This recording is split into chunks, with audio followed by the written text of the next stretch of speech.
Adrian Dooley, founder and lead author of Praxis Framework, joins us to talk about closing the project and program divide. After a successful career, he has now spent several years creating a global project management framework. Combining the fragmented guidance of projects and programs, Adrian has created the world's only free, integrated framework for the delivery of projects. Now, with over 40,000 monthly visitors to the Praxis Framework website, it's safe to say Adrian has done all of this and much, much more.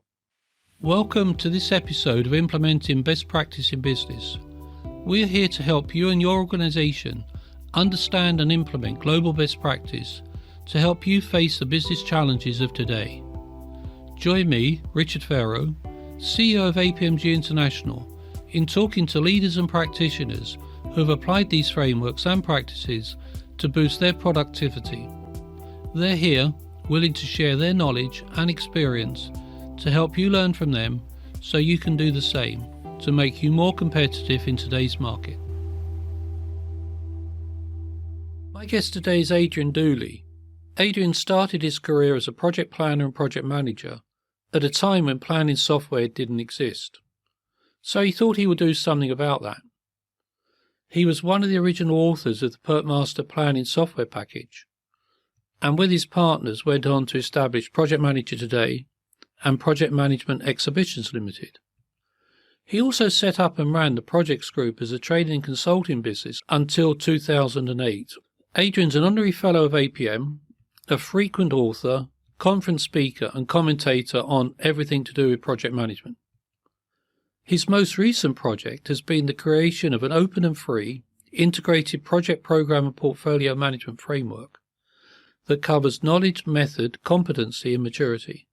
It's called the Praxis Framework. Welcome, Adrian. Good morning, Richard. Adrian, creating Praxis Framework, it must have been a herculean task. Why did you decide to do it? What gave you the energy and the motivation after sort of a long and successful career? Well, why weren't you gardening or playing golf? That's a question I frequently ask myself. It's one of those things, you're involved in something for many, many years. You can't just stop. And what retiring, and I use the word loosely, what the opportunity that retiring presented was to do what I felt the market needed rather than what the market was really buying at the time. I've been involved in so many aspects of good practice in project management, whether it be being a lead author for the APM's body of knowledge or on the committee that developed the National Occupational Standards or a host of other things. And the thing that struck me was we had all this guidance and it was also fragmented. Now, I could have walked away from it all, but as I say, when you've been involved in it for decades, you have this itch to finish it off, to do what you think is needed. And the opportunity arose. So as part of my gentle wind down from a full-time job, in between the occasional game of golf, I started putting together the Praxis Framework. You say that you were disappointed, or if that's the right word, about the fragmentation of the original guidance. What was the real business problem, though, that you thought you were solving? Because people use the fragmented guidance for some time. It hasn't made a lot of difference to the way they deliver projects. So what business problem did you set out to solve? Well, I think that you've hit the chord there in that it wasn't really making a difference. We were running a lot of training courses. We were training an awful lot of people, but there wasn't the job satisfaction in feeling it was really making a difference. I became very aware of the fact that people were learning an awful lot of good practice, but they weren't actually implementing it. We tried to help them implement it, but very often the culture, the company willingness to follow up on their investment in training just wasn't there. So I started to identify a range of barriers that were stopping that happening. I felt the first one was that the guidance was so fragmented. We had guidance produced from a variety of sources, whether it been at the time the OGC or the PMI or the APM. And you would buy these big, thick books, which either dealt with method or the functions that make up the discipline of project management, i.e. a body of knowledge. Or you would go and find some competencies, or you would buy another big, thick book, which was a capability maturity model. And it was so clear to me that you needed all of these. And of course, the other element of fragmentation was that there is this, and it persists today, this perception that projects and programs are somehow mutually exclusive. They're completely separate. And the guidance for those is always in a different big, thick book, which invariably, even if it's from the same body, same authors, or same publishers, I should say, rather than authors, uses different terminology, different structures, different taxonomy. And all of these things were getting in the way of actually implementing the good practice. So I just had this urge to try and sort out that mess. Interesting. I was talking to someone over lunch today, and they were saying about the growth of Deliveroo and how when it started, there was quite hard to get people to buy into it. And within 5 or 7 years, it's $1 billion company. So things obviously take time to grow. Are you satisfied with the sort of level of support you're getting from the wider community of Praxis Framework? Can you put some numbers to it? Yes. I mean, am I satisfied? Yes. In fact, I'm amazed at the way people flocked around the idea of making this a free framework online. It was always intended to be longer term a community project. Again, one of the issues with the way good practice was being done was that these big, thick books I keep referring to were published every 5 to 6 years. And in between, they were pretty static. Now, the world is not static. So what we wanted to do was to do something which could be updated very, very quickly and could reflect the feedback we got very quickly. To my surprise, what started happening was people started coming along and saying, oh, we've got something which you might find useful within the framework. An obvious and simple example is the people who started coming along as volunteers for no enormous benefit to themselves, saying, well, we'll translate it for you. Now, the core framework, I think it runs to about 100,000 words. And when somebody comes along and says, well, I'll translate the whole lot into Spanish for you, or I'll translate the whole lot into Indonesian for you, well, will you really? That's great. Thank you very much. It was almost slightly embarrassing, the amount of time people were prepared to put into adding a lot of content and a lot of facilities to the framework. Yes, I mean, you could say I was pleased with it, but I just didn't expect it. I was delighted that people felt it was something they were prepared to invest their time into. And in terms of the only real metric we have in terms of the usage, it varies on a monthly basis, but I think our peak usage is about 50,000 people a month. 12-month average is probably about 40,000 users a month in all languages. And as I say, because we don't sell it, the only way we can judge its growth in different parts of the world is through the visits to the website.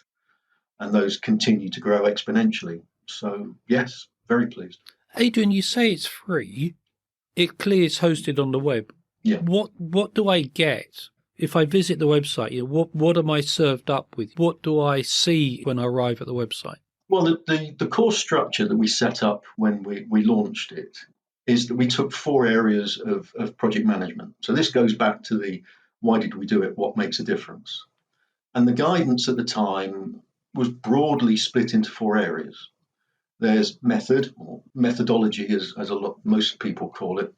There was knowledge, for example, to relate it to things people might know better, things like the APM body of knowledge or the PMI body of knowledge. These are the functions that make up the discipline of project management, which complements the processes and procedures and organizational structures that you'll see in a methodology.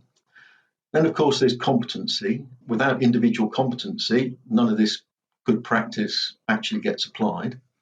And then capability maturity, if you like, sort of competency at an organizational level. And what we did was we put all that together so that you had a one-stop shop. And then, of course, all these different books relate to a whole range of tools and techniques, anything from Scrum to critical path analysis, to models of human behavior like Maslow, or modeling complexity like Cynefin. And all of these tools and techniques are out there as well. And we wanted to bring all those into the framework so that it was a truly one-stop shop. So we created these 5 sections: method, knowledge, competency, capability, maturity, and the encyclopedia. So when you go to the website, you see those 5 sections at the top of the page, and then you can just go in and browse. And of course, they're all interlinked, because the whole point of this is that none of those elements, not one single page of the hundreds and hundreds there are on the website, is standalone. They all relate to each other. And the beauty of doing it on the internet, on the web, rather than in a book, is that when you're reading about initiating a project and looking at the high level risks, you could just click on the link and it goes off to tell you about risk management. And risk management might talk about a particular technique. You just click on the name of the technique and it takes you off to read about that. So what people will find is a home page with those headings, and once they dive into any one page, it can take them off to dozens of other places, all of which build an overall holistic picture of the discipline of project, program, and portfolio management. That's truly is an amazing resource to be available for free online. I assume it has the obligatory templates and guidance notes. So if I actually wanted to use the templates, can I download them and print them? Can I store them in the Praxis Framework website? As an organization, how would I be able to adapt Praxis Framework to what I want to do within my business? Well, you can certainly download a whole range of templates. Every document which is defined within Praxis Framework has an annotated template and a blank template. Obviously, the blank template is for you to download and use. The annotated one is for you to have an instant reminder of the things that should be going into the fields in the template. As I've said, it's meant to be community driven. So we talk to people who have an interest in using it. And I can give you perhaps 2 examples, 2 different types of example. One organisation we spoke to said, well, there's an awful lot of information there. There are hundreds of pages. And of course, we have our own related information on our intranet. So organisations will have templates which are specific to the way they run their projects or the type of projects they run. So we came up with the idea of something called Praxis Local, which is a hyperlinked PDF file, which provides sort of a tip of the iceberg of Praxis. But because it's editable, it also means that you can put in links to the company information that's on your intranet. So project managers can have a simple front end on their PC, which takes them off directly to the bit of Praxis they want to look at that particular moment in time. And the company with that is the bits of their company information on the intranet that they might want to go and access. So it brings all those together into one spot. And it provides a simple means of sort of tailoring the overview of the content. A very different aspect to this, which is related to the idea that we've made it open so people can contribute, is another organisation came to us and said, we've been working on this idea that good practice in project delivery, if I use the term which is becoming more common as a portfolio term for projects, programs and portfolios. If we look at project delivery guidance, generally speaking, it kind of assumes that it's aimed at one kind of person. Everybody reads the same words, and it is assumed they all interpret those words in the same way. But that's not the case. Different people with different personalities view this kind of information in different ways, which when you think about it is pretty obvious. There are those people who are more forthright and want to get on with the job. There are those who are more thoughtful. There are those who are more collaborative and those who are more independent. And really, all this information we write about on the process and the functions of project management is perceived in different ways by different people. And that's fine. The key thing here is each person within the team understanding that other people on the team don't perceive this information or internalize this information in the same way. So this organization said, well, we've got some ideas about how to explain how people with different personality or communication styles perceive this information in different ways. And we're prepared to offer that information for free to upload onto the Praxis website. So we said, well, that's great. And we created something called Team Praxis.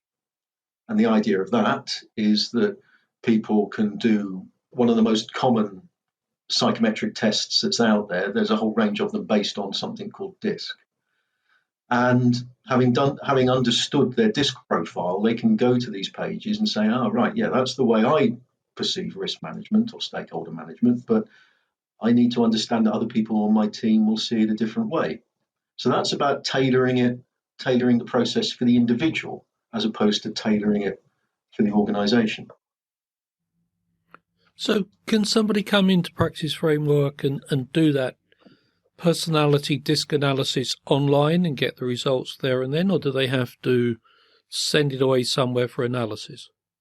No, we're not experts in psychometric analysis. We're experts in project management. So we provide links to online organizations. There are many free assessment tools online. There are more detailed ones that you can pay for. But let's be sure we're not diving into the real detail of this.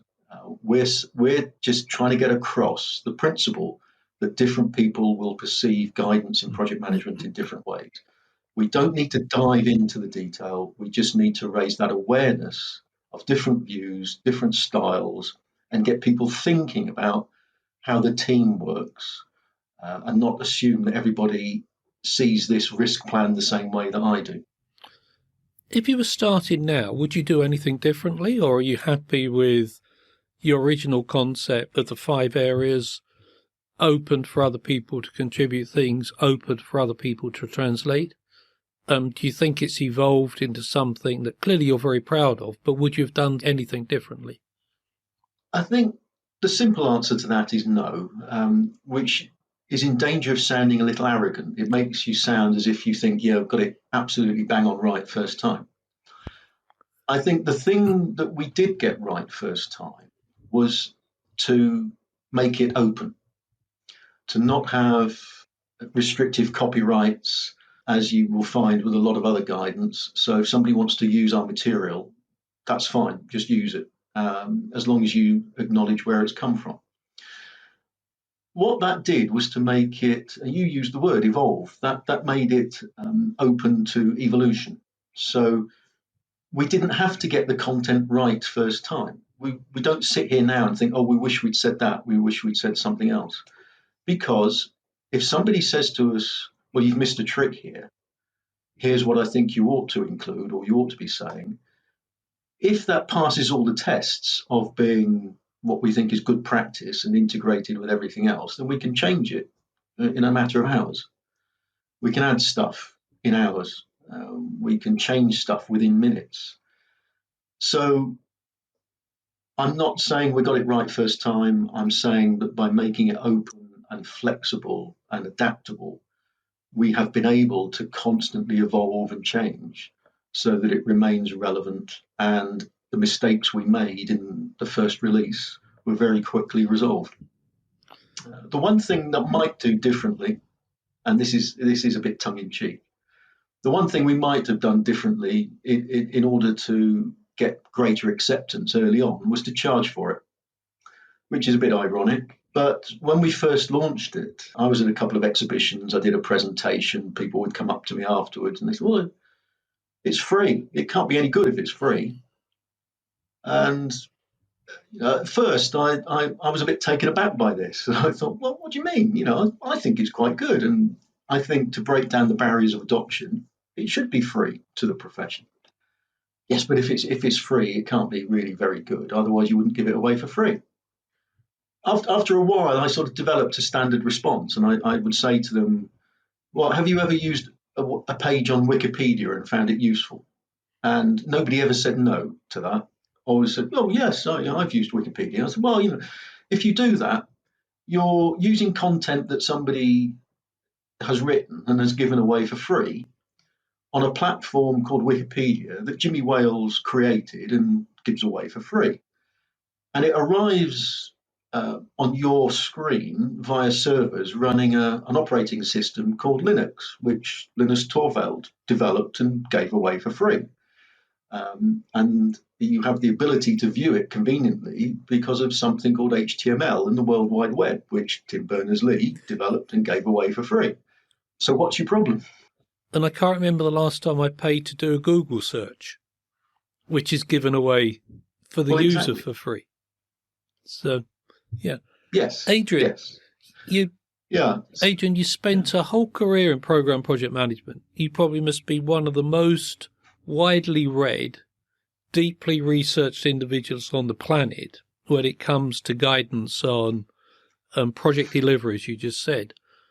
What three things that you know now about project delivery would you have liked to have known when you started your career? I learned fairly early on what micromanagement was. I was a project manager and for housing development projects. And the boss of the developer would come up to our floor, really big guy, about 6'2", nearly that broad as well. And he would wander down the center of the desks and he would sit on the other side of my desk, say nothing. And he would start going through my in tray. And he would pick out bits of paper. Have you done this? Have you done that? Why haven't you done that? And this was a horrible experience. And I realized that, you've got to trust people to do the job. You've got to give them space. And it just creates bad feeling if you don't. One of the lessons I learned very early on when I was pretty much fresh out of university and then put in charge of a building site was that you've got to be part of the team. You've got to work with the people there. My job on paper was to be the engineer, be the project manager, and meet the targets that had been set. The guys on site saw me doing the engineering stuff. They saw me going off to attend meetings. But clearly they felt, rightly or wrongly, that I wasn't pulling my weight. So we had some issues. We sat down, we talked about it. And the following morning, Saturday morning, I was helping put up scaffolding. And I actually loved it. I learnt to lay bricks. I learnt to lay drainage pipes by working with these guys on the site when I wasn't setting stuff out and updating the plans.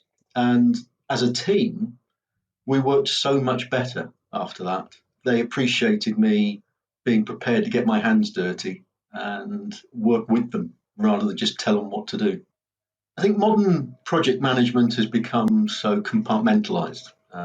Every day you see something on LinkedIn to say this is agile, this is traditional. But if you go back, 40 years to the beginning of my career, I was fortunate to be involved in developing one of the first project planning packages. Now, ironically, we were doing software development on a building site, which is what people would think of as being traditional project management.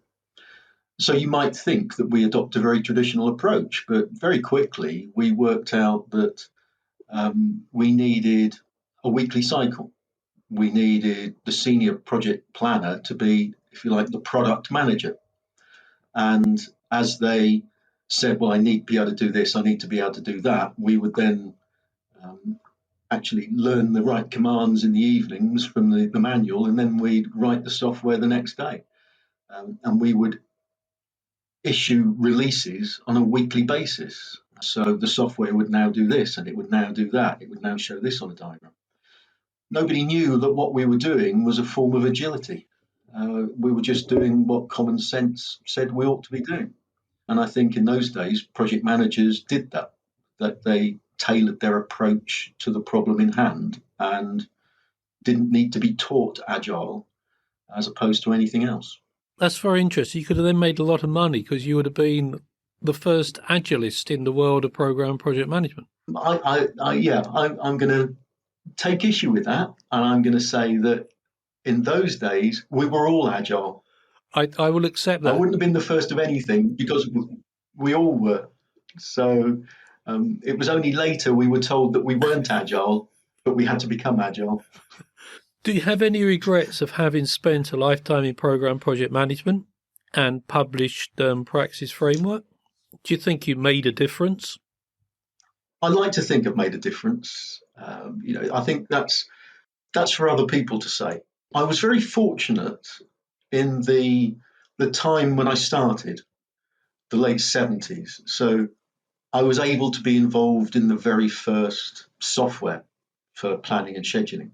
I was then very lucky to be involved in one of the first independent magazine in project management and the first exhibitions in project management. I was fortunate to be around when the whole professions started to grow and become, as it is now, a chartered profession. I've been fortunate to see the development of so many different tools and techniques in project management and the growth into areas of high agility and management of complexity. So yeah, I think my career has spanned a time when it was good to be in the profession. As an outsider, maybe with a little bit of a biased view, I actually think what you've done with Praxis Framework is phenomenal. I think it's a huge legacy Thank you. to bring everything together in the way that you have and make it available for the world to see there's an integrated approach to program project management or project delivery that anyone and everyone can tap into. So well done to you and your team. Well, thank you very much. Thank you.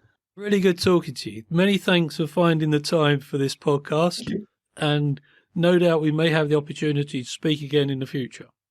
Thank you. I'll look forward to it. Thank you, Richard. Thank you for listening.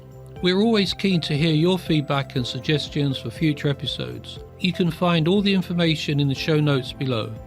Please visit apmg-international.com to find out more about our accredited training and the certifications that support them that are related to the topics discussed in this series. I hope you've enjoyed today, and I look forward to you joining future episodes while we continue our exploration into best practice and the benefits it brings to global business. Thank you.